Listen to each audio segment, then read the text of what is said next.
noite, amigos. Boa noite. A paz do Senhor esteja conosco.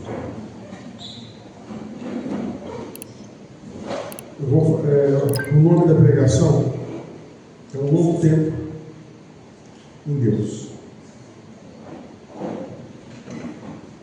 A pastora Janaína pregou no domingo sobre o tempo. E vou fazer uma breve passagem do primeiro ato da pregação, falar um pouquinho sobre o tempo. Pode sentar, querido. Desde o início, Deus nos ensinou que o tempo não é um acaso. Ele é organizado, dividido e governado por Deus. Gênesis 1, versículo 14. E disse Deus: haja luminares na expansão dos céus, para haver separação entre o dia e a noite, e sejam eles para sinais e para tempos determinados e para dias e anos. Deus deixa bem claro aqui que desde o começo Ele criou divisão de tempo, né? Criou o dia e a noite. Deus criou os milésimos segundos, os segundos, os minutos, as horas, os dias, as noites, as estações. Nada é aleatório, nada. Eclesiastes 3, versículo 1. Tudo tem o seu tempo determinado e há tempo para todo propósito debaixo do céu. Uma palavra bastante conhecida, né, e muito forte. Tudo tem seu tempo. Nada acontece aleatoriamente. Nada. Tudo que acontece na vida da gente teve o seu tempo, o seu propósito debaixo do céu. Mas de todas essas divisões, tem uma que mais mexe com nós, que é o fim de ano, a virada do ano. As horas são importantes? São. A gente tem que tirar horas de descanso durante o dia, né? Descanso com Deus, aquelas horas que você pensa. Eu gosto muito de uma palavra que chama ócio produtivo. Muitas vezes eu fico sozinho, comigo mesmo. Às vezes eu vou caminhar no lago e vou orando, vou pensando, e tira um tempo. Então Deus, Ele criou todas as divisões para que a gente usufrua delas, todas elas, né? Então, desde as horas, os dias, eles são muito importantes, né? Principalmente à noite, que é o momento que você descansa, né? Deus nos ordena que nós descansarmos, né? Nós precisamos de descansar, para descansar a mente, para renovar, né? Então a noite é muito importante, os dias são importantes. Então as divisões de tempo, elas são muito importantes. O fim de semana, né? A semana foi feita por Deus, né? E Ele mesmo, no sétimo dia, Ele descansou.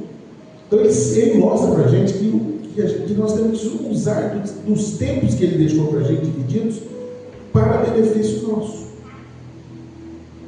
Mas o que mais mexe com o ser humano é a virada do ano. Vocês sabem disso. Nós humanos, chega no final do ano, nós chegamos cansados. Cansados das lutas, né? Das dificuldades. A gente cansa até mesmo das vitórias, porque as vitórias nos cansam, né? Porque mesmo quando você tem um ano vencedor, você chega cansado, você chega refletindo no final do ano. É um momento de reflexão, porque como a gente desacelera, a gente tem mais tempo para pensar e refletir. Por isso que muitas vezes no final do ano a gente se sente triste, porque vem tudo na sua cabeça, tudo, e até repito, até as coisas boas, que muitas vezes nós deixamos de comemorá-las, e vem até um arrependimento. Poxa vida, aconteceu tanta coisa boa, eu não valorizei. Então é um momento de muita reflexão. Deus proporciona isso para a gente, só que nós temos que fazer isso para o bem da gente. A gente tem que usar esse momento para a gente fortalecer. Porque Deus nos deu as divisões de tempos para nós usufruirmos delas para o nosso bem. E esse momento do fim de ano, que é o momento que nós estamos vivendo exatamente agora, é o momento mais importante. A gente fica até fisicamente cansado, né? Espiritualmente, fisicamente. O fim de ano nos obriga a parar. E quando paramos, somos convidados à reflexão. A virada do ano não é só uma mudança de calendário. É um chamado de Deus para avaliar, para a gente avaliar o nosso coração. O final do ano é um chamado de Deus para a gente avaliar a vida da gente. Por isso que é o momento que mais mexe com o ser humano, é o fim de ano. Porque ele é onde a gente sobrecarrega os minutos, as horas, os dias, as semanas, acumula o ano, os meses, e é onde a gente sente o peso. E nesse segundo ato, ele é muito importante, porque ele chama a dádiva de começar de novo pela palavra.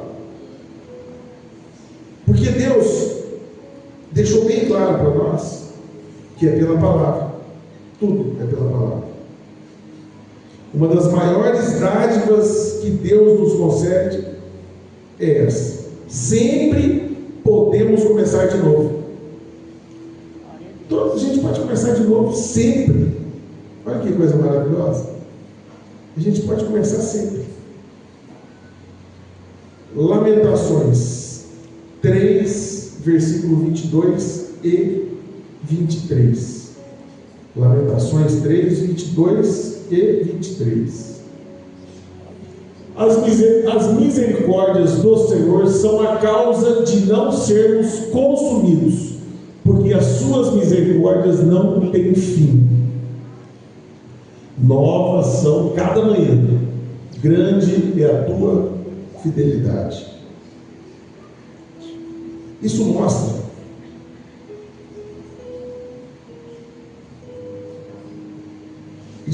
para a gente que toda manhã nós temos a oportunidade de recomeçar. E amanhã do ano novo é a manhã mais importante, que é a manhã de você começar um novo ano, uma nova vida. Reprojetar tudo, adequar tudo novamente, colocar todos os sonhos no trilho novamente. E desde Gênesis nós aprendemos algo poderoso. Deus cria pela palavra. Ele cria pela palavra. Lá no começo da Bíblia, Gênesis 1, versículo 3. E disse Deus: haja luz, e houve luz. Ele quer nos mostrar, desde o começo da Bíblia, que Ele nos deu a palavra. E que é pela palavra que a gente gera existência. É pela palavra. A pastora falou aqui desde o começo da nossa noite. Pela a palavra gera existência. Por isso não entramos no novo ano apenas esperando. Vamos entrar chamando pela fé. Vamos entrar o ano chamando pela fé. Hebreus 11, versículo 1 ao 3. Hebreus 11, versículo 1 ao 3.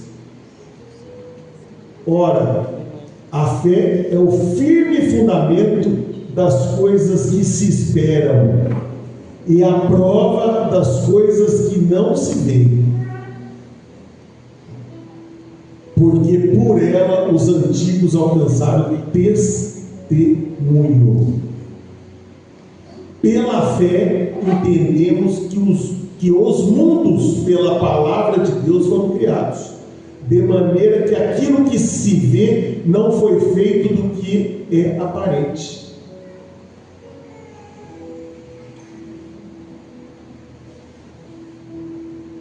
Senhor,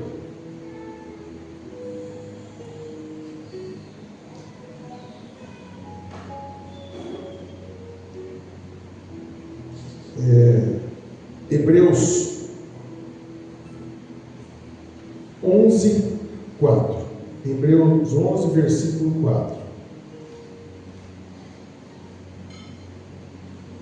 Pela fé, Abel ofereceu a Deus o maior sacrifício do que Caim, muito maior, pelo qual alcançou testemunho de que era justo, dando Deus testemunho dos seus dons, e por ela, depois de morto, ainda fala. O que Deus quer mostrar aqui? É que a gente tem que usar a fé. Abel usou da fé, muito mais que Caim. Ele ofertou muito mais, ele se provou muito mais fé. Chama o que ainda não existe, declara o que ainda não se vê, confia na palavra e não nas circunstâncias. Você tem que confiar em Deus, usar a fé, que Deus recompensa. É só experimentar. Nós, eu e a pastora Juliana, somos prova viva. Há muitos anos nós começamos usando, eu escrevo na minha agenda, eu escrevo em papel separado, os pedidos. Tem ano que é impressionante. Tem ano que tudo acontece. Que você pediu tudo. Sabe por que não acontece tudo? Porque tudo tem um tempo. E é o tempo de Deus. Então muitas vezes você está pedindo uma coisa que não é o momento ainda. E normalmente vai vir muito melhor do que você pediu. Por isso que muitas vezes você não pode se frustrar quando você fez essa lista e você não foi atendido. Porque não é o momento de ser atendido. Mas já aconteceu em anos da vida da gente. De toda aquela listinha, você sabe quando você dá um risquinho, deu certo. Impressionante, né? Só que nenhuma que ela não é que ela não é atendida, ela ainda não foi atendida. Porque a gente tem a mania de querer as coisas no momento que a gente quer, não é no momento dele. Mas você tem que estar pedindo. Né? Pedir, a gente tem que estar pedindo. Virar o ano é declarar: Senhor, eu creio num tempo novo. Nesse segundo lado mostra que é pela palavra que a gente vai chamar o que não existe para existência. É trazer para a nossa vida o que a gente sempre sonhou. Pedir para Deus o que a gente sempre sonhou, o que a gente sempre quis. É pedir a Deus. Essa é a outra maneira. Ele mostra para a gente no começo do livro, da Bíblia. Ele pediu: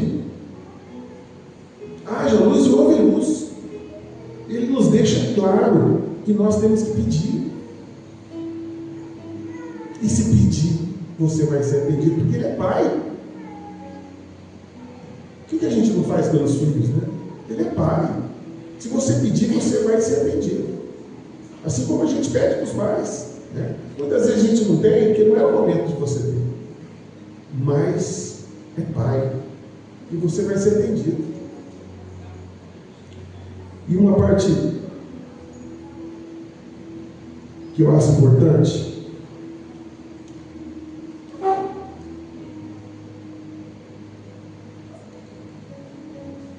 é dizer: Senhor, eu creio num tempo novo. Isso é muito importante. É virar o ano declarando: Senhor, eu creio num tempo novo. Eu creio. Chamar o que ainda não existe. Declarar o que ainda não se vê. Confiar na palavra, não nas circunstâncias. Virar o ano e declarar: Senhor, eu creio num tempo novo. Meus amigos, terceiro ato, último, isso tem que ser bem breve, para a gente poder virar o ano aqui esse ano. Nós vivemos em tempos difíceis e não tem promessas de tempos fáceis, né? Um mundo que nos pressiona, nos cansa, nos confunde, nos enfraquece. Por isso, nós não podemos caminhar sozinhos. Não podemos. Nós já falamos sobre isso, já pregamos sobre isso recentemente. Não podemos caminhar sozinhos. Eu fiz uma pregação no 5 conjuntos sobre isso. E a igreja é muito importante nesse momento. Até nos pedidos de ano novo a gente está junto, pedindo gente, um dando força com o outro, ajudando o outro, compartilhar os seus pedidos. Os pedidos não precisam ser secretos, não. Viu? Você pode compartilhar com o irmão que você está sonhando, que você está desejando. Não existe essa história de ficar quietinho, senão não vai dar certo. Isso é conversa. Você pode compartilhar e pedir orar junto. Muitas vezes você vai compartilhar com uma pessoa que está pedindo a mesma coisa que você. Vamos orar junto.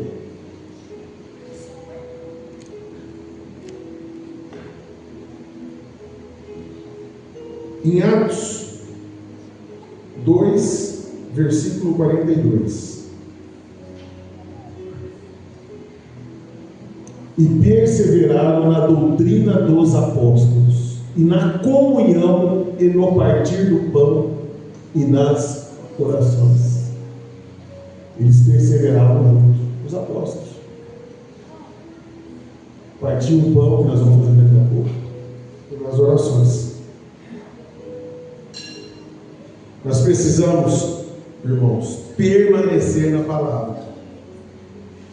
Permanecer na palavra. Porque tudo isso que nós dissemos agora antes, não vale nada se você não permanecer na palavra de Deus. Agora eu estou falando palavra no outro sentido. É no sentido de você permanecer na palavra. Porque não adianta nada você pedir pela palavra e não estar fazendo as coisas certas. Não vai dar certo. A gente tem que viver a verdade. E a verdade é permanecer na palavra. Você quer saber o que está certo ou está errado?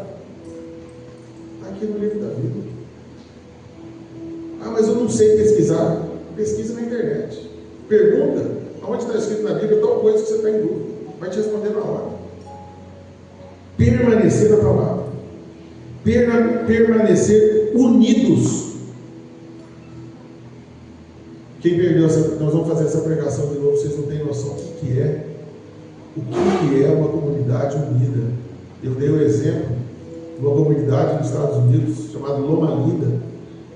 Nós vamos fazer essa pregação na sede que não foi feita. As pessoas viviam de 7 a 10 anos a mais. Foram todas as faculdades dos Estados Unidos pesquisar se era água, se era o altitude, se era comida, se era não sei o quê. Era uma igreja cristã lá que existe, ela é centenária. As pessoas comungam lá, a cidade vive em torno da igreja. As pessoas são mais felizes, têm mais qualidade de vida e vivem de 7 a 10 anos a mais. A importância de estarmos juntos e permanecermos em oração é uma transformação gigantesca. Vocês não têm noção. Esse exemplo no mundo inteiro, tem vários exemplos disso. Loma Linda é um só. Agora aqui tem uma parte que eu acho muito forte. Atos 4, versículo 31.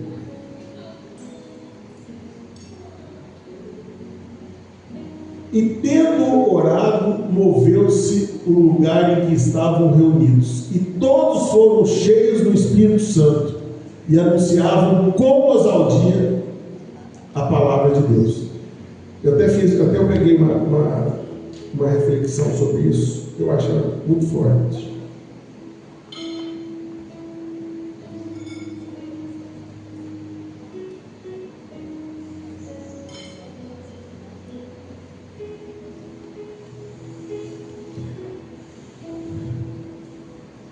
Atos 4,31 descreve um momento de avivamento da igreja primitiva. A igreja primitiva é a primeira igreja que começou com os apóstolos. Após uma oração unânime, pedindo ousadia para falar a palavra de Deus, o lugar onde estavam reunidos tremeu. E todos foram cheios do Espírito Santo e falavam com a palavra com coragem, mesmo diante de perseguições e ameaças, demonstrando uma igreja cheia de poder, unidade e dependência de Deus. Esse evento mostra que a presença do Espírito Santo capacite os crentes a serem fiéis e corajosos na sua missão, glorificando Jesus. Olha que palavra espetacular. O chão tremeu. Era um momento muito difícil. Vocês devem mais sobre esse momento. Era um momento de perseguição muito forte. E o poder de estar juntos, deles estarem juntos, aconteceu tudo isso.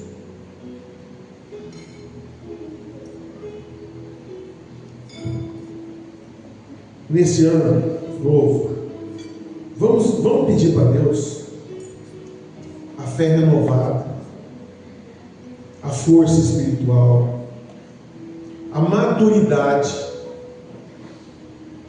a unidade da igreja, um coração mais parecido com o de Cristo, um tempo novo, uma vida melhor, uma caminhada mais firme com Deus. E encerrando, meus irmãos, o mesmo Deus que criou o tempo nos concede hoje um novo começo. E vamos usufruir dessa dádiva. Em nome de Jesus. Amém.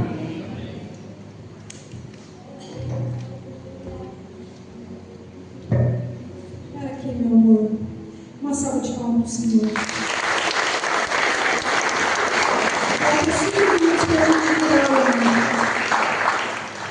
E nesses 5 minutos, eu quero que se coloque em pé, porque nós vamos profetizar sobre esse ano. Eu quero que o Carlos esteja junto comigo profetizando. Eu quero que você chame a existência antes da gente ceiar. Eu quero que você fale assim comigo: Pai, em nome de Jesus, 2026 ainda não existe, mas pela fé eu chamo a existência aquilo que ainda não existe. Eu declaro: haja unção do Espírito Santo em nome de Jesus. Haja governo de Deus sobre nós, em nome de Jesus. Haja autoridade espiritual sobre a minha vida. Eu quero ter autoridade espiritual. Então eu declaro, pelo poder da palavra, haja autoridade espiritual. Haja poder de Deus. Eu quero o poder de Deus. Então eu quero o Espírito Santo sobre a minha vida. Haja sabedoria. Eu quero sabedoria para 2026 fazer as coisas certas e vencer. Eu quero sabedoria. Eu sei que o rei Salomão pediu sabedoria. Eu quero sabedoria. Então haja sabedoria sobre a minha vida. Haja avivamento. Eu quero um avivamento espiritual sobre a minha família, sobre a minha igreja, sobre a minha cidade, sobre a nação, em nome de Jesus. Eu quero uma família unida. Haja família unida, em nome de Jesus. Haja uma igreja unida, em nome de Jesus. Que haja todos os dons sobre a minha vida, em nome de Jesus. Eu declaro que eu quero os dons espirituais, em nome de Jesus. Eu quero discernimento espiritual. Que haja discernimento espiritual. Eu quero saúde.